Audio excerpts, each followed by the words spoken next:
So hi my YouTube family, कैसे आप सभी लोग। दोस्तों ये वीडियो है फिर से एक वीवो के लिए मैं लेके आया हूँ। इसमें दो मॉडल में लेके आया हूँ, एक वीवो Y93 कॉलकम और एक वीवो का Y91 मीडियाटेक। ये पुराने मॉडल हैं बट अभी भी वर्किंग में हैं और अभी भी लोग इसको लेके घूम रहे हैं कि बन नहीं रहे हैं। सर हम क्या करें। आपको मैं यहाँ पर बकों की सप्लाई बताना चाहता हूँ कि बेसिकली आप अगर इनिशियली चेक करना चाहते हैं डायरेक्टली तो कैसे चेक करें, क्योंकि बोर्नियो में कहीं बकों के बारे में कोई जानकारी नहीं है, कहीं लिखा नहीं होता है, क्योंकि आप इसका डायरेक्ट सोल्यूशन चाहते हैं। दूसरी बात, इसका कोई हार्डवेयर सोल्यूशन में भी कोई ऐसा नहीं बताया गया है कि कहाँ पर किधर क्या वोल्टेज आता है। हाँ, अगर इन आउट की बात करेंगे तो कुछ वोल्टेज बताए गए हैं बट वो भी कैपेसिटर्स में, पर ये नहीं बताया गया है कि वो कैपेसिटर्स बेसिकली किन कॉइलों से कनेक्टेड हैं। उसके साथ इनका कोई स्कीमेटिक नहीं है, तो कोई भी डायग्राम नहीं है, तो जिससे ये बता पाना बहुत दिक्कत की बात होती है कि भाई यहाँ पे क्या कॉइलों पर वोल्टेज आता है। तो पर ये सारी चीज़ें मैंने आपके लिए प्रॉब्लम को सलूशन लेकर, बट ये प्रॉब्लम का सलूशन मैं आप लोगों के लिए इस वीडियो में लेकर आया हूँ कि अगर आपके पास ये दो मॉडल्स आते हैं तो आप एटलीस्ट इन दो मॉडल के बकों की अपना डाटा बना सकते हैं और सप्लाई को नॉलेज जान सकते हैं, क्योंकि एक मीडियाटेक है और एक कॉलकम है, तो कि दोनों को मैं लेकर आया हूँ। तो दोस्तों शुरू करते हैं। सबसे पहले हम बात करते हैं, तो दोस्तों हम सबसे पहले मीडियाटेक की बात करते हैं। और मीडियाटेक के अंदर अगर हम जूम करें तो मीडियाटेक के अंदर हम जूम करें तो मॉडल नंबर यहाँ पर Y91 है। तो पहले हम मीडियाटेक के अंदर जूम करेंगे। अब हम बात करेंगे दोस्तों, ये आपकी मेन पावर आईसी है, इसका नंबर है 6357CRV। तो ये नंबर आपको देखने को मिलेगा इसके पावर आईसी के ऊपर। इसमें आप देख सकते हैं तो यहाँ पर 1 2 3 4 5 और कुछ इस तरह के यहाँ पर भी कॉल्स हैं। तो इन कॉलों का अगर हम संबंध भी आपको बताएं कि ये वर्किंग क्या कर रही है, उसके साथ यहाँ पे कितने वोल्टेज आएंगे, तो सबसे पहले कॉइल की बात करते हैं जो हमारी आईसी से जुड़ी है। इस कॉइल को VPA बोला जाता है, जो वोल्टेज फॉर पावर एम्पलीफायर। मतलब ये किस बात का पावर एम्पलीफायर के लिए वोल्टेज बना रही है, ये नेटवर्क के लिए बनाती है।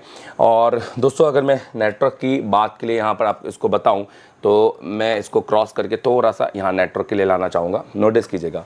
तो आप इसको देखिए कि बेसिकली मीडियाटेक में क्या होता है, जो हमारी PFO होती है, जिसको हम बेसिकली कहना तो उसको RFIC चाहिए, बट ये एक 4G PFO है। तो ये जो हमारी 4G PFO होता है, इसके जो हमारे बेसिकली यहाँ नंबर जो है 28 29 30, यहाँ हमारे को 4 वोल्टेज यहाँ पे मिलने चाहिए, जो कि 1 से 4 वोल्टेज है, जो कि एक रिक्वायरमेंट पे मिलते हैं। और ये इसके APT वोल्टेज की जिसको हम बोलते हैं। तो मीडियाटेक के अंदर APT IC नहीं होती है, ये वोल्टेज डायरेक्टली हमें इस कॉइल के थ्रू मिलते हैं। तो ये कॉइल, इसको VPA कॉइल कहते हैं, क्योंकि कॉलकम के फ़ोनों में APT IC होती है पर मीडियाटेक के फ़ोनों में APT IC नहीं होती है। इसका जो पावर सीक्वेंस बनता है वो हमारे कॉइल से बनता है। तो बेसिकली जब आप चार्जर लगाएंगे तो आपको इस कॉइल पे अभी वोल्टेज देखने को नहीं मिलेगा, और ये बेसिकली वोल्टेज बनते हैं आपके फ़ोन ऑन होने पर और सिम लगने के बाद, वो भी जब नेटवर्क की रिक्वायरमेंट हो। आप इसको बाईपास कर सकते हैं। तो आप इस कॉइल, अगर ये कॉइल वोल्टेज नहीं भी बना रही है तो आप इसके 28 29 30 नंबर पे सीधे जो ये कैपेसिटर्स दिख रहे हैं, इन कैपेसिटर पे सीधे आप अपने BBAT, जो यहाँ पर BBAT आएगा यहाँ पर, उससे आप जंपर मार सकते हैं। तो आपको यहाँ पर चेक करना होगा कि BBAT इधर आ रहा है किधर आ रहा है, फिर आप उसको यहाँ से जंपर मार सकते हैं। तो ये जंपर बेसिकली यहाँ पर आप दे सकते हैं। तो इसका प्रोटोकॉल पूरा कर सकते हैं, क्योंकि इस आईसी की रिक्वायरमेंट 4 वोल्टेज मैक्सिमम है, जो आप उसको डायरेक्ट दे सकते हैं। ठीक है, अब हम यहाँ पर चलते हैं और इसके बाकी के कॉइलों को समझते हैं। दोस्तों इसके कॉइलों का सेकंड कॉइल की अगर हम यहाँ पर बात करें तो पहला कॉइल तो आपने यहाँ पर देखा। तो दोस्तों जो पहला कॉइल होता है वो इसका VPA कॉइल है, और अगर हम सेकेंड कॉइल की यहाँ पर बात करेंगे तो इसका सेकेंड कॉइल दोस्तों V प्रोसेसर हम इसको बोलते हैं, V प्रोसेसर। तो V प्रोसेसर एक बेसिकली आपके माइक्रो प्रोसेसर के लिए वो दिया जाने वाला एक आपका बक वोल्टेज है, जहाँ आपको वोल्टेज मिलेगा। यहाँ पर आपको वोल्टेज फ़िलहाल चार्जर लगाने पर नहीं मिलेगा, यहाँ पे आपको वोल्टेज मिलेगा 0.8 0.9 इस तरह का आपको वोल्टेज देखने को मिलेगा, जो कि मैक्सिमम 1.1 तक होगा। इसके बाद की बात करेंगे, और ये जो जाएगा दोस्तों ये सीधा CPU पर जाएगा। ठीक है, तो ये वाला जो आपका कॉइल है, अगर ये आपको शॉर्ट बता रहा है तो आपको पावर नहीं CPU निकालना है, और CPU निकालने के बाद आपको देखना है कि अगर यहाँ पे शॉर्टिंग है कि नहीं, क्योंकि मोस्ट ऑफली अब ये जो शॉर्टिंग होती है यहाँ पर मैं आपको बताना चाहता हूँ कि ये एक लो GR की वजह से होती है, जिसको अधिकतर स्टूडेंट शॉर्टिंग मान लेते हैं, बट बेसिकली वो शॉर्टिंग नहीं होती। यही चीज़ें आपको समझनी होती हैं। अब अगर तीसरी की बात करेंगे दोस्तों, तीसरी में यहाँ पर V कोर की सप्लाई है और वी कोर में भी आपको 0.8 वोल्टेज देखने को मिलेंगे, लगभग 0.8, 0.9, 0.6 इस तरीके से वोल्टेज आपको देखने को मिलेंगे। ये बिल्कुल स्टेबल वोल्टेज होने चाहिए और ये भी आपका CPU की ओर जाता है।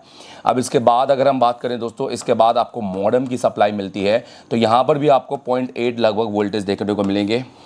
मीडियाटेक के अंदर आप चार्जर लगाकर मॉडेम की सप्लाई एक्टिवेट हो जाती है, तो आप यहाँ पर वोल्टेज देखेंगे। यहीं अगर कॉलकॉम होता तो ये यहाँ पर वोल्टेज 0 होते। अब इसके बाद बात करें दोस्तों, तो इस कॉइल पर, ये जो कॉइल है, ये कॉइल बेसिकली आपकी हाई LDO होती है, जिसको हम VS1, जिसको हम मीडियाटेक में VS1 कहते हैं। यहाँ पर आपको 2 वोल्ट देखने को मिलेंगे।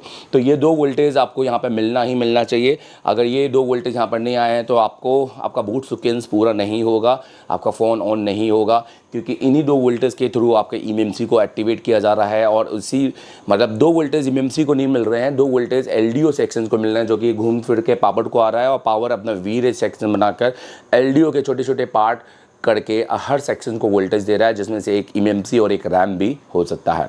तो ये सारे आपको चीज़ें यहाँ पे समझनी पड़ेंगी। फिलहाल आपको यहाँ पे 2 वोल्टेज चेक करना है। अच्छा दोस्तों, इसके बाद अगर मैं यहाँ पर चेक करूँ, कुछ यहाँ पर भी कॉइल्स हैं, हम इनकी भी बात कर लेते हैं। तो जैसे कि मैंने कहा कि यहाँ पर आपको कोई वोल्टेज देखने को नहीं मिलेगा। यहाँ पर 0.8, यहाँ पर 0.8 और यहाँ पर 0.8। ये V प्रोसेसर का है, ये V कोर का है, ये मॉडेम का है और ये VS1 का है। तो दोस्तों ये वाला जो कॉइल है, जो बेसिकली यहाँ पे एक IC लगी हुई है, जिसको VS2 एस्ट्रा बक IC कहा गया है। 8 लेग की IC होती है। तो यहाँ पर आपको बेसिकली 1.3 या 1.4 इस तरह के वोल्टेज देखने को मिलेंगे, जो कि VS2 एस्ट्रा बक की एक सप्लाई होती है, जो कि हमारे मीडियाटेक के फ़ोनों में 6357 में एक एक्स्ट्रा बक से बनती है। इसके ऊपर का जो पावर होता है वो अपना बक 6358, अगर हम बात, बहुत सारी IC होती है, तो अगर इसके ऊपर का जो बक बनता है, तो अगर हम उसकी बात करेंगे 6359 या और भी कई IC होती हैं, जिसमें ये जो बक होता है ये इन्हीं कॉइलों के थ्रू बनता है। यहाँ पर अलग से कोई IC आपको देखने को नहीं मिलेगी। और दोस्तों इसके साथ ये जो कॉइल है, ये बेसिकली कॉइल इस IC के लिए। अच्छा, यहाँ पर आपको ये भी देखना होगा कि इनके अलावा अगर आपका फ़ोन लोगो पर जाता है, तो आपका लोगो पे आने पर अगर आपकी eMMC ओके, CPU रिवॉल्व कर लिया, सब कुछ ओके है, तो आपको अपनी SDSL मतलब I2C लाइन देखना बहुत ज़्यादा ज़रूरी है। तो ये जो छोटी छोटी IC होती है, इनको समझना बहुत ज़्यादा ज़रूरी है। जो लोग नहीं समझ रहे हैं वही चीज़ आप समझिए कि क्यों इंस्टीट्यूट में टीचर्स फ़ोन बना पा रहे हैं और आप लोग नहीं, और क्यों आपको ये चीज़ सीखना ज़रूरी है कि जब तक आप समझेंगे नहीं कि इस IC के अंदर SDSCL की लाइन है, और अगर ये IC के अंदर पानी गया तो आपका फ़ोन लोगो पर आ सकता है, क्योंकि SDSCL एक बूटिंग की सीक्वेंस हो सकता है। तो मीडियाटेक क्या करता है, जनरली हर IC को SDSCL डायरेक्टली सेंड करता है। तो वो कॉलकॉम की तरह नहीं है। कॉलकॉम क्या करता है, एक SDSCL से 3 स्लेव ICO को वर्क करता है। तो ये सारे प्रोटोकॉल्स है, इसको आपको समझना बहुत ज़्यादा ज़रूरी है। तो आई होप कि आपने इसका सीक्वेंस नोट कर लिया होगा, और अभी भी आपको अगर ये फ़ोन आएगा Vivo Y91, तो आप बहुत ईमानदारी से इसके सारे वोल्टेज बिना किसी डायग्राम, बिना किसी आप रिसोर्सेज से चेक कर लेंगे। ठीक है, अब हम बात करते हैं यहाँ पर कॉलकॉम का। तो देखिए कॉलकॉम के अगर यहाँ पे आप देखेंगे तो बक कॉइल आपको यहाँ पे ज़्यादा देखने को मिलेगी। तो जो यहाँ पर IC यूज़ की गई है वो यूज़ की गई है PM439। तो ये आपको चेक करना है कि यहाँ पर IC जो है वो PM439 है या नहीं। दूसरा, तो दोस्तों यहाँ पर आप देखिए तो यहाँ पर भी आपको बहुत सारे कॉइल्स देखने को मिलेंगे। तो इसमें सबसे पहला जो कॉइल्स है वो कॉइल्स आपका हायर LDO का कॉइल है। मतलब यहाँ पर आपको 2 वोल्टेज चाहिए, और जो वापस घूम के इस IC में आ रहा है और यही आपके सारे सेक्शंस को एक्टिवेट कर रहा है। तो ये आपको देखना बहुत ज़्यादा ज़रूरी है। मीडियाटेक में हम बात करेंगे तो इसको VS1 कहते हैं, और यही VS1 थोड़ा जो बूटिंग सीक्वेंस होता है उसमें थोड़ा लेट ऑन होता है, बट यहाँ पर हम बात करेंगे तो ये सबसे पहले ऑन होने वाली सप्लाई है। अच्छा, इसके बाद अगर हम इस कॉइल की बात करेंगे कि हमारा उसके बाद का कॉइल कौन सा है, तो VS1 दोस्तों यहाँ पर हमारा जो कॉइल है ये हमारी VS1 की स्विचिंग कर रहा है, और यहाँ पे हमारा कॉइल है मॉडेम का कॉइल है। यहाँ पर आपको वोल्टेज देखने को नहीं मिलेंगे। तो ये वोल्टेज, क्योंकि आपको तो पता है मॉडेम की सप्लाई चार्जिंग एक्टिवेट के टाइम नहीं आती है। तीसरे नंबर की कॉइल की अगर हम बात करें दोस्तों, तो तीसरे नंबर की कॉइल हमारा कोर वोल्टेज है, V कोर वोल्टेज इसको बोलते हैं, और यहाँ पर आपको वोल्टेज देखने को मिलेंगे। तो यहाँ पर आपको यहाँ पर आपको 0.8 वोल्टेज मिलेंगे, जो कि CPU की सप्लाई है और CPU के माइक्रो प्रोसेसर कोड के लिए यहाँ पर CPU को सेंड किया जाता है ताकि CPU एक्टिवेट हो सके। उसके बाद अगर दोस्तों हम इस कॉइल में जाएंगे तो इस कॉइल में भी आपको 0.8 देखने को मिलेंगे, क्योंकि ये मेमोरी की सप्लाई है और CPU की खुद की भी मेमोरी होती है। तो ये आपको समझना है कि बेसिकली ये मेमोरी की सप्लाई 0.8 CPU को मिल रही है और ये मिलना ज़रूरी है, नहीं तो हमारा CPU एक्टिवेट नहीं होगा। उसके बाद इन दो कॉइलों को आपस में कनेक्ट किया गया है और इन दो कॉइलों पर APC की सप्लाई है 0.8, तो ये आपको 0.8 वोल्टेज यहाँ पर देखने को मिलेंगे। अभी अगर इसी के बाद APC 1 होता तो शायद वो आपको वहाँ पर वोल्टेज 0 होते, क्योंकि वो मतलब चार्जर लगाकर नहीं आती है, वो आपकी फ़ोन ऑन कंडीशन पे आती है। अगर हम यहाँ बात करें दोस्तों इस कॉइल पर, तो ये कॉइल वापस घूम के इधर क्यों जा रहा है, क्योंकि यहाँ पर आपको 1.3 वोल्टेज देखने को मिल रहे हैं जो कि लोअर LDO है। तो बेसिकली कॉइलों का संबंध कुछ इस तरह से है और आपको कुछ इस तरह के वोल्टेज देखने को मिलेंगे। अपन इसको फिर से देखते हैं, आप इसको नोट कर लो। ऐसे ही मैं लगातार छोटे छोटे वीडियो आप लोगों के लिए लेते आता रहूँगा ताकि आप लोगों को नॉलेज मिलता रहे।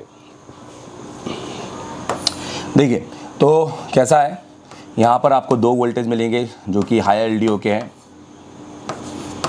ठीक है। यहाँ पर आपको 0 वोल्टेज मिलेंगे जो कि मॉडेम के हैं। यहाँ पर आपको 0.8 वोल्टेज मिलेंगे जो कि V कोर। यहाँ पर भी आपको 0.8 मिलेंगे जो कि आपका MEM मेमोरी, और यहाँ पर भी आपको 0.8 आप इसको चेक कीजिएगा, ये APC है। और यहाँ पर आपको 1.3 मिलेगा जो कि है आपका यहाँ पर अगर मैं इसकी बात करूँ तो लोअर LDO, ठीक है। तो आप इसकी फ़ोटो खींच सकते हैं और इस सप्लाई को आप अब बहुत अच्छे से ईजिली ढूंढ सकते हैं। दोस्तों इसके अलावा अगर हम बात करें थोड़ा नेटवर्क सेक्शन की, आपको थोड़ी सी अगर डिटेलिंग दे तो यहाँ पर आप देख सकते हैं थोड़े IC की मैं इसके साथ डिटेलिंग देना चाहता हूँ, क्योंकि मैं भी चाहता हूँ कि आपको वीडियो में थोड़ा सा एक्स्ट्रा और ज़्यादा से ज़्यादा मिले और एक अच्छे और एक मास्टर लेवल पे मिले। दोस्तों यहाँ पर ये जो IC आप देख रहे हैं ये WTR है और 2965, मतलब इसको हम कहते हैं ट्रांस रिसीवर। आप कई लोग इसको RF बोलते हैं। और दोस्तों WTR को हर फ़ोन में या हर CPU में WTR नहीं कहा जाता है। WTR बेसिकली कॉलकम में MSM CPU के साथ में आता है, तो इसका नाम है WTR। अभी आप देखें तो मीडियाटेक में इसको WTR नहीं कहते हैं, सैमसंग में इसको WTR नहीं कहते हैं। WTR एक नाम हो गया, एक हवा हो गया जिसको आप WTR कह रहे हैं। तो मुझे लगता है कि यहाँ पर आपको बहुत अच्छा नॉलेज की ज़रूरत है, जिसमें आपको समझना है कि किस फ़ोनों में हमें WTR बुलाना है, किस फ़ोन में हमें नहीं बुलाना है। तो ये बेसिकली RF, या तो हम इसको सही नाम दें तो ट्रांस रिसीवर होता है, क्योंकि RF इसको कहा जाता है।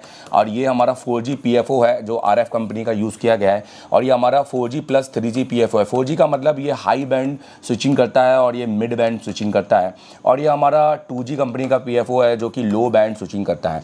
तो जितनी भी बैंडों की जो स्विचिंग होती है, जो भी बैंडों का आपके रिसीविंग और ट्रांसमिटिंग होती है वो आपके 4G से होती है अगर हम हाई और मिड बैंड की बात करें, और जो हमारे लोअर बैंड होता है वो हमारा 2G से होता है। जो कि मेन एंटीना हमारा कनेक्ट होता है वो हमारा लोअर एंटीना से कनेक्ट होता है।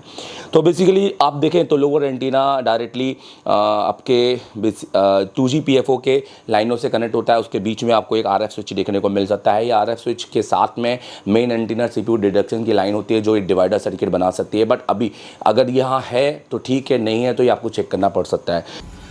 तो इस महीने की 28 तारीख को हमारा नया CPU मास्टर क्लास चालू होने वाला है। अगर आपको हैंड स्किल में दिक्कत आ रही है, अगर अभी भी CPU नहीं लग रहा है या लगाते ही नहीं आता या डर लगता है या माइक्रोस्कोप ही नहीं है, तो एसर टेलीकॉम सबसे बेस्ट इंस्टीट्यूट है, क्योंकि हम PPT में पढ़ाते नहीं है, हम प्रैक्टिकली करवाते हैं। हमारा क्योंकि 10 साल का एक्सपीरियंस इसी बात पर है, और एसर टेलीकॉम में टेक्नीशियन बन के नहीं निकलते हैं, टीचर बन के निकलते हैं, क्योंकि देश को हमने दिए बहुत सारे टीचर। दोस्तों हमारे पास एक ही फीस है और इसी फीस पे आपका रहना खाना सब कुछ फ्री है, लाइव वर्किंग बोर्ड सब कुछ फ्री है, क्योंकि हम डेली प्रैक्टिकल करवाते हैं। और हमारा मानना यही है कि पहले प्रैक्टिकल होना चाहिए, थ्योरी उसके बाद होना चाहिए। अगर आपको एक ऐसे इंस्टीट्यूट में आना है जो आपके लंबे समय तक आपका साथी रहे और बैकअप देता रहे फ्री में, तो आप ज्वाइन करो आज ही।